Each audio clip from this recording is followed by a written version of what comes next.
इतिहास कौन कौन से रहते ये भी बता दें। हमने 90 में से 85 सीट भी जीती है। चौधरी देवीलाल ने देश की सत्ता भी बदली है और ये रैली भी अपने आप में एक बड़ा इतिहास होगी। ये रैली भी ये मान के चलो। अभय सिंह चौटाला पूरे जोर शोर से रोहतक में ताऊ देवीलाल की जयंती पर 25 सितंबर को अनाज मंडी में होने वाली रैली को सफल बनाने में जुटे हुए हैं। इस दौरान इनेलो सुप्रीमो अभय सिंह चौटाला ने भाजपा और कांग्रेस पर जुबानी हमला बोला। उन्होंने कहा कि इनेलो ने हमेशा इतिहास रचने का काम किया है। हरियाणा में भी इनेलो ने 90 से 85 सीटों पर जीत हासिल की थी और रोहतक से देवीलाल ने देश में राजीव गांधी की सत्ता बदली थी। तब देवीलाल ने रोहतक लोकसभा से चुनाव लड़ा था। अहम विधानसभा से चुनाव लड़कर प्रदेश में सत्ता परिवर्तन किया था। तो मैं ये मान के चलता हूँ कि एक अलग उत्साह और जोश आपको नजर आएगा। अच्छा, रोहतक में हमने इतिहास ही रचे आज तक। रोहतक को लेके कितनी उम्मीद? इतिहास कौन कौन से रहते ये भी बता दें। हमने 90 में से 85 सीट भी जीती है।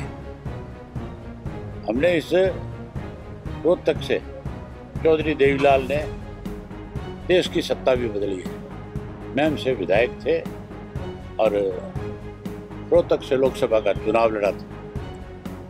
राजीव गांधी की गवर्नमेंट थी, उसको बदलने का काम रोहतक से किया। वो भी एक इतिहास है अपने आप और ये रैली भी अपने आप में एक बड़ा इतिहास होगी। ये रैली भी ये मान के चलो भाजपा को सत्ता से बाहर ये रैली करेगी। बाकी तो भाजपा के पिट्ठू बन के काम कर रहे हैं। आप आओ उधर बैठ के बात करेंगे। आज को एक सवाल हो, जो कार्यकर्ता अभी एनएलडी ज्वाइन कर रहे हैं उसमें कुछ कांग्रेस के लोग हैं, कुछ चीजें कुछ नहीं। आपको लगता ना तो सत्ता पक्ष की तरफ ज्यादा जाते हैं? नहीं, ना तो कांग्रेस के और ना जेजेपी के, वो सारे हमारे थे। किसी वजह से किसी कारण से उन्हें बहका लिया गया।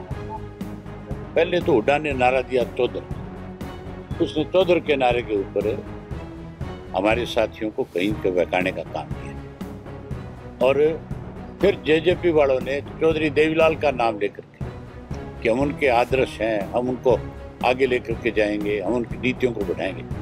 अब दोनों की पोल खुली। अब लोगों को समझ में आ गई कि ये कौन लोग हैं। 2019 की जो सरकार है वो जेजेपी ने बीजेपी की बनाई और 2024 की सरकार जो हुड्डा ने बनाई। अभय चौटाला ने कहा कि जैसे चौधरी देवीलाल ने कांग्रेस को सत्ता से बाहर किया था, वैसे ही अब मौजूदा इनेलो भाजपा को भी सत्ता से बाहर का रास्ता दिखाएगी।